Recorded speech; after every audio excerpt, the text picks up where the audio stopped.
Millionaire mocked his black maid, but she replied in 7 languages and shocked him. He smirked and said, "If you can read this letter, my salary is yours." He thought she was just a maid. But when she replied in 7 languages, the millionaire froze. What he didn't know. She was a university topper with a master's in linguistics. What happened next changed both their lives. Don't forget to like, subscribe, and stay till the end for the full jaw-dropping story. Harold Kensington was a man who had built his empire from scratch, or so he always bragged. Once a broke college dropout, he now owned 3 software companies, drove to Lamborghinis, and lived in a mansion big enough to get lost in. He wore silk robes, sipped imported espresso, and walked around like a king. But the one thing Harold had more than wealth was ego. He believed money made him smarter, better, and more important than everyone else. In Harold's eyes, people were either valuable or invisible. His drivers, chefs, and cleaners, just part of the background. He never bothered learning their names or their stories. Among the staff was Naomi Williams, a quiet black woman in her early 30s who worked as his maid. She always came in early, never complained, and did her job with precision. She was polite, reserved, and barely spoke unless spoken to. To Harold, she was just the maid, someone forgettable. One morning, Harold was sitting in his glass-walled study, surrounded by shelves of unread books and oversized tech gadgets. He was on a Zoom call with a few of his rich friends, other CEOs who laughed at their own jokes and loved flexing their wealth.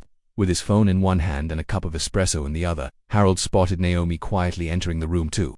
"Hey guys," he said, suddenly grinning at the webcam. "Want to see something funny?" One of his friends laughed. "Go on, Harold, entertain us." Harold opened his desk drawer and pulled out an envelope.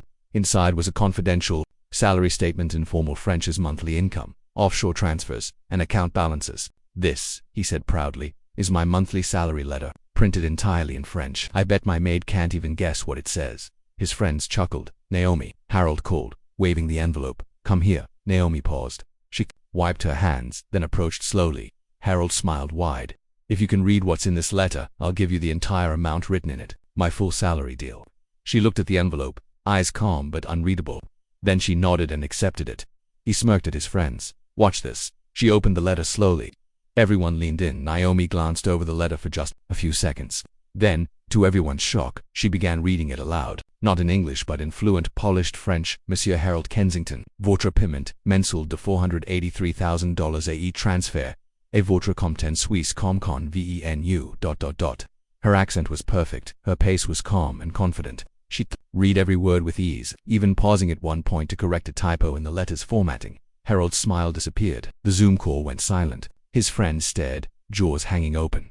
When she finished, she looked up and asked in French, with a slight smile, "Would you like me to explain your investment miscalculations next, monsieur?" Harold's mouth opened and closed like a fish. How do you speak French?" Naomi tilted her head gently. "Would you prefer I translated into Spanish, or Mandarin, or German?" She listed them off 7 languages total: French, Spanish, Mandarin, Arabic, Swahili, German, and even Latin. "I what?" Harold stammered. "Who are you?" She straightened her back. "You thought I was just a maid.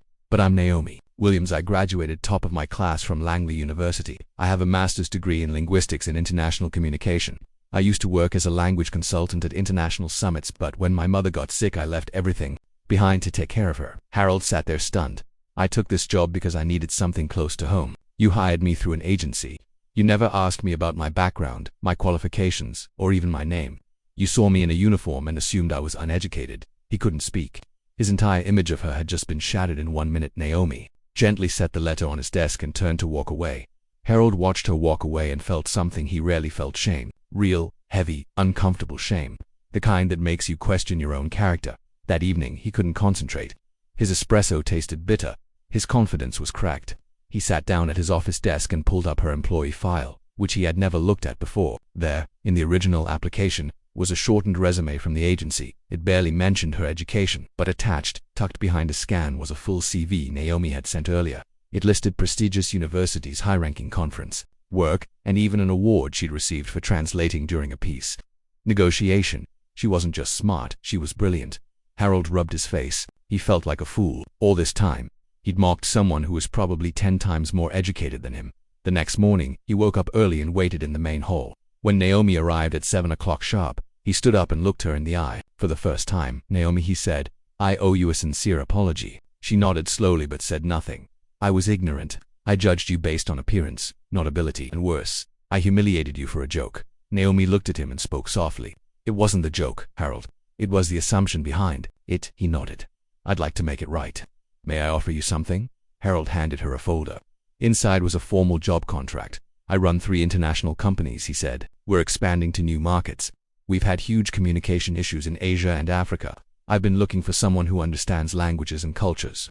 Someone smart, sharp, and professional. Naomi blinked. Are you offering me a job? Yes, I want you to be our global communications director. 6-figure salary, full travel support, private office, and full control over your department. And I want to personally apologize to you in front of our executive board. Naomi took a moment, processing everything.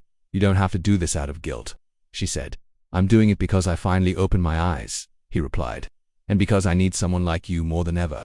She looked over the contract. Impressive salary, creative freedom, a team of 30 under her. It was more than fair. Naomi looked up with a calm smile. All right, I'll take it, but on one condition. Anything, Harold said. From this day on, treat every person who works in your home or office with the dignity they deserve. Everyone that has a story you can't see. Harold nodded. You have my word. 6 months later, Naomi stood on stage at a global tech summit in Geneva, Switzerland. She was no longer in a maid's uniform but in a custom navy blue suit, holding a wireless mic in her hand, with a calm smile on her face. The giant screens behind her flashed in multiple languages, all powered by the very software she helped build. Naomi spoke with confidence and grace, switching between English, French, and Mandarin with ease. Her audience of over 4,000 business leaders from across the world watched in awe. She wasn't just a speaker, she was the show. Under her leadership, Harold's companies had expanded into 18 new countries. She launched cultural training programs that improved worker satisfaction and reduced turnover. She even created a multilingual AI assistant used by airlines, hospitals, and embassies worldwide. That AI would go on to win international awards, and Naomi was given full credit. She turned Harold's struggling international division into a global leader, increasing profits by over 30%. Her name became well known in business circles, but Naomi stayed humble, always smiling, always lifting others. At the end of her keynote speech, she looked directly at the audience and spoke slowly. The smartest people I've ever met never wore expensive suits. They wore aprons, scrubs, work boots, and uniforms. Don't judge someone by how they look, judge them by what they know, because behind every quiet face, is a loud story. The room erupted in applause. Some stood, others wiped their eyes. Naomi had done more than prove herself. She had become a mentor, a role model, and a symbol of quiet excellence. Back home, Harold watched the speech on a giant screen in his office. On the wall beside him was a frame. Inside was the same salary letter Naomi had read out loud the day she shocked him. But now, it had something written across the bottom in gold ink. She read the letter, and I read the truth. Next to it hung a second frame, Naomi's first business card as global director. Harold had asked her for one so he could always remember the lesson she taught him, not just about languages, but about humanity. Naomi never went back to being invisible. Because once the world saw her brilliance, it refused to look away. And in the hearts of those who heard her speak, the story lit a spark that reminded them to look deeper, ask questions, and never underestimate the quiet ones.